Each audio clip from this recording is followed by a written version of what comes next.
to inimzi connects today, I invite you to pause, to reflect, to wander through the corridors of your mind, guided by some of the most profound questions ever posed by human thought.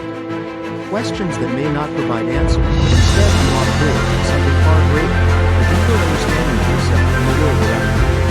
1. The nature of purpose. Aristotle once said, "Where your talents and needs of the world cross, there lies your vocation."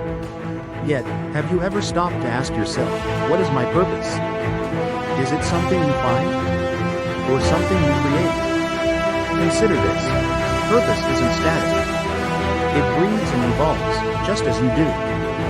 Perhaps today's question isn't about defining a single purpose, but instead living in a way that continuously unfolds new meaning. So I ask you, what does a life well lived look like to you, today, in this moment? 2. The paradox of freedom.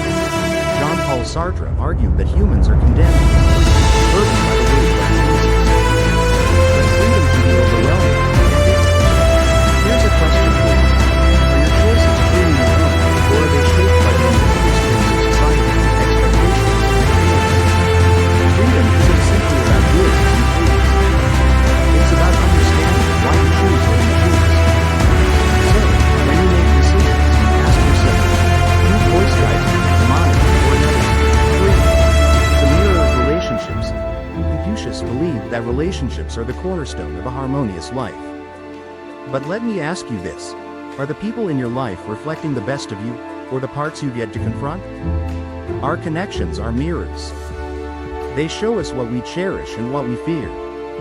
Instead of asking, what can I get from this relationship? Try asking, what does this relationship teach me about myself? 4. The concept of enough.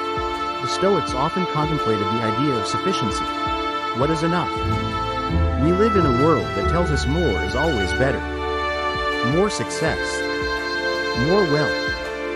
More recognition.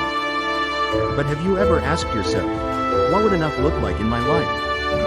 Contentment doesn't come from the absence of ambition.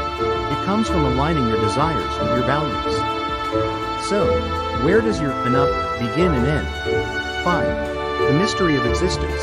And now, perhaps the greatest question of all. Why is there something rather than nothing? Leibniz called this the ultimate question of existence. It's a question with no answer, yet it compels us to seek meaning in the seemingly infinite. What does this question awaken in you? Wonder? Fear? Both? Maybe the point isn't to solve the mystery, but to live in awe of it. To let it remind us of the fragility and beauty of being alive. Closing thoughts. These 5 questions are not destinations, they are journeys. They are not meant to tell you what to think, but to invite you to think for yourself. Let these questions linger in your mind today, this week, perhaps for a lifetime. Because the more we ask, the more we grow.